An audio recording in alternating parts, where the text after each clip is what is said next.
This YouTube channel does not promote any violent, harmful, or illegal activities. All content provided by this channel is meant for an educational purpose only.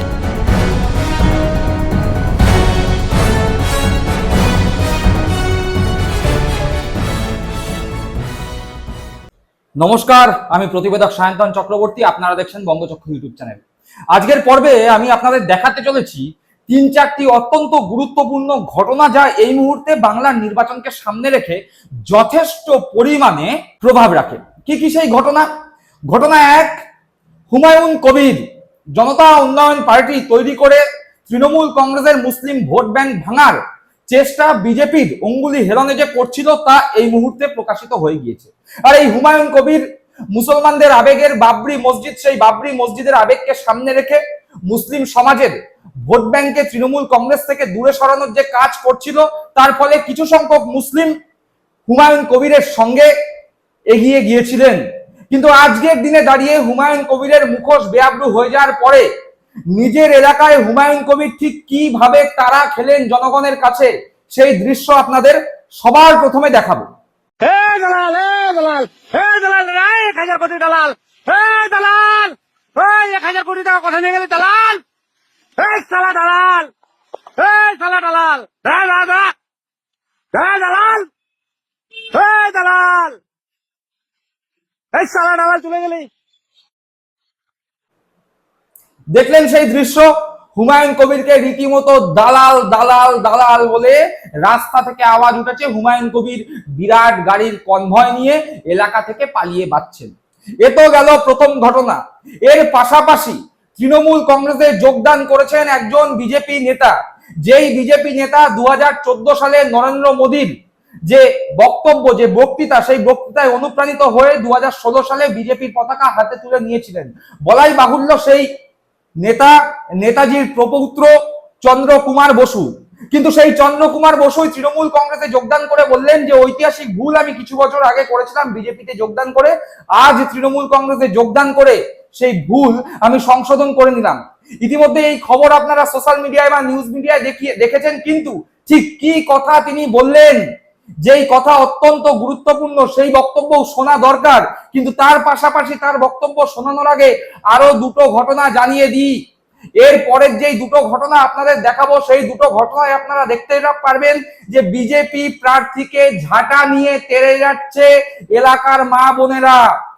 এখানেই শেষ নয়, একটা বিরাট সংখ্যক হিন্দু জনগোষ্ঠী এই under অ্যাডজুডিকেশনের লাইনে দাঁড়িয়ে কিভাবে রীতিমতো ভেঙে পড়েছেন ক্ষোভে, ফেটে পড়েছেন ক্ষোভে, সেই দৃশ্য আপনাদের সামনে তুলে ধরবো। কিন্তু আগে চন্দ্রকুমার বসুর বক্তব্য শুনুন।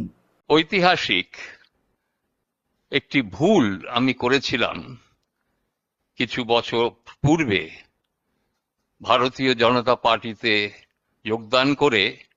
সেই ভুলটি সংশোধন আজকে আমি করে নিলাম তৃণমূল কংগ্রেসে যোগদান করে। কেন, বাংলার ইতিহাস, ঐতিহ্য, সংস্কৃতির সাথে ভারতীয় জনতা পার্টির কোনো মিল নেই। আমি প্রচেষ্টা নিয়েছিলাম, আমার ভালো লেগেছিল নরেন্দ্র মোদীজির নেতৃত্বে 2014 সালে উনি যখন এসেছিলেন, উনি একটি দিশা দেখিয়েছিলেন, এটি প্রগতির পথে ভারতবর্ষকে নিয়ে যাওয়া। দুর্নীতির বিরুদ্ধে উনি কিছু পদক্ষেপ নিয়েছিলেন।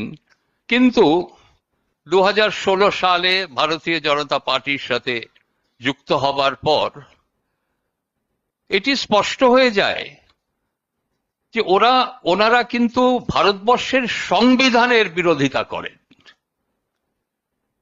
আমাদের ভারতবর্ষর ঐতিহ্য কি? সর্বধর্ম সমন্বয়। আমার রাজনীতি, আমার দাদামশাই শরৎচন্দ্র বোস এবং ওনার ছোট ভাই নেতাজি সুভাষচন্দ্র বোসের আদর্শের ওপর ভিত্তি করে আমার রাজনীতি। আমি এটি কিন্তু স্পষ্ট করে জানিয়েছিলাম ভারতীয় জনতা পার্টির কেন্দ্রীয় নেতৃত্বকে। ওনারা আমাকে আশ্বাস দিয়েছিলেন যে হ্যাঁ, আপনি নেতাজির আদর্শে আপনি রাজনীতি করবেন বিজেপির প্ল্যাটফর্মের মাধ্যমে। কিন্তু সেটি সম্ভব হয়নি। আমি অনেক বাংলার জন্য প্রস্তাব রেখেছিলাম, সেসব প্রস্তাব কিন্তু গৃহীত হয়নি। আজকে শুধু বাংলা নয়, সারা ভারতবর্ষের সামনে আমরা যে রাজনীতি দেখছি, সাম্প্রদায়িক রাজনীতি, বিভাজনের রাজনীতি, হিন্দু মুসলমান রাজনীতি, এক ধর্মকে আরেক ধর্মের বিরোধিতা করে রাজনীতি, এই রাজনীতির বিরুদ্ধে লড়াই করার সময় এসেছে।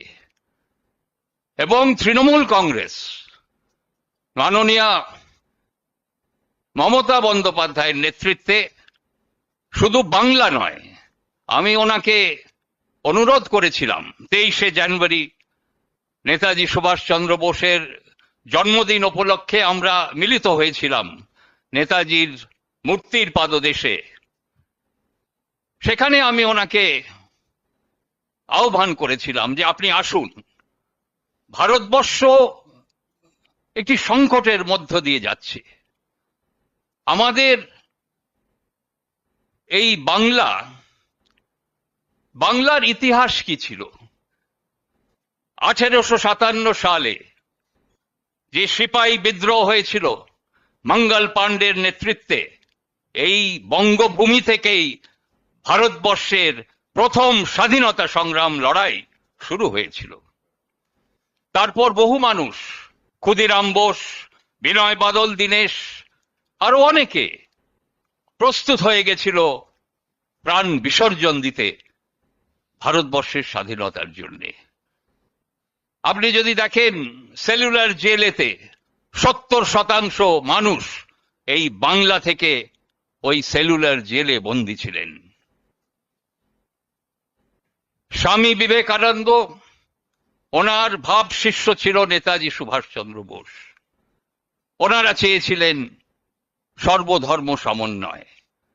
নেতাজি সুভাষচন্দ্র বোস যে দিশা দেখিয়েছিলেন ওনার আজাদ হিন্দ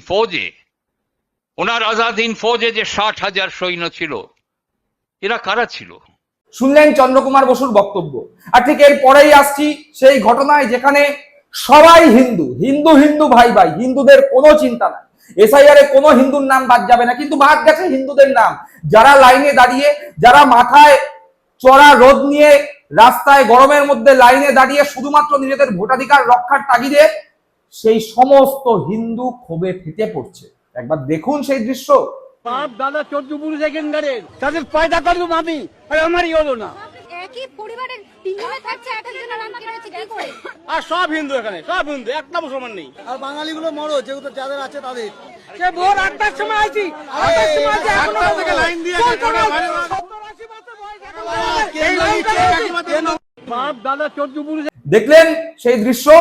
কষ্ট হচ্ছে না, বুকে বাজছে না? যদি আপনারা হিন্দু হন, আপনাদের এই লোকগুলোর জন্য কষ্ট হচ্ছে না? বিজেপি যে বলেছিল কোনো হিন্দুর চিন্তা নেই, প্রশ্ন করবেন না বিজেপিকে দেখলে যে আপনারা তো বলেছিলেন হিন্দুদের চিন্তা নেই, তাহলে এই বিরাট সংখ্যক হিন্দু রাস্তায় দাঁড়িয়ে রয়েছে এই ভরা গরমের মধ্যে, প্রশ্ন করবেন না? দেখুন, আপনারা প্রশ্ন করবেন কিনা জানা নেই, কিন্তু বিজেপি প্রার্থী যখন প্রচারে গেলেন তখন মা বোনেরা ঝাঁটা হাতে বিজেপিকে বুঝিয়ে দিল যে এই বাংলায় বিজেপির ঠাঁই নেই, তার কারণ বিজেপির মিথ্যে কথায় বাংলার মানুষের পেট ভরে গেছে, এখন সেটা বমি হয়ে বেরিয়ে আসতে চাইছে। দেখুন পাণ্ডবেশ্বরে জিতেন্দ্র তিওয়ারি, সেই জিতেন্দ্র তিওয়ারির বিরুদ্ধে মা বোনেরা ঝাঁটা হাতে রাস্তায় দাঁড়িয়ে এবং ঝাঁটা হাতে নিয়েই জিতেন্দ্র তিওয়ারিকে স্বাগতম জানাচ্ছে। একবার দেখুন সেই দৃশ্য।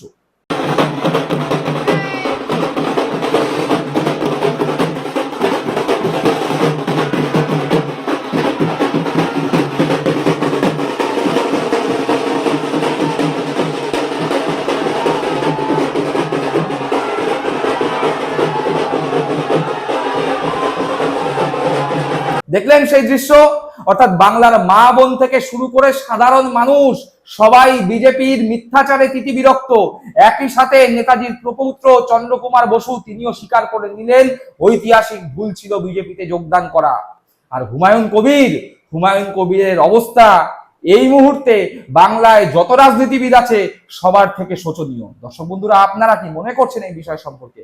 অবশ্যই আপনাদের মূল্যবান মতামত কমেন্ট বক্সে কমেন্ট করে জানাবেন। সকলে ভালো থাকবেন, সুস্থ থাকবেন। জয় হিন্দ, বন্দে মাতরম।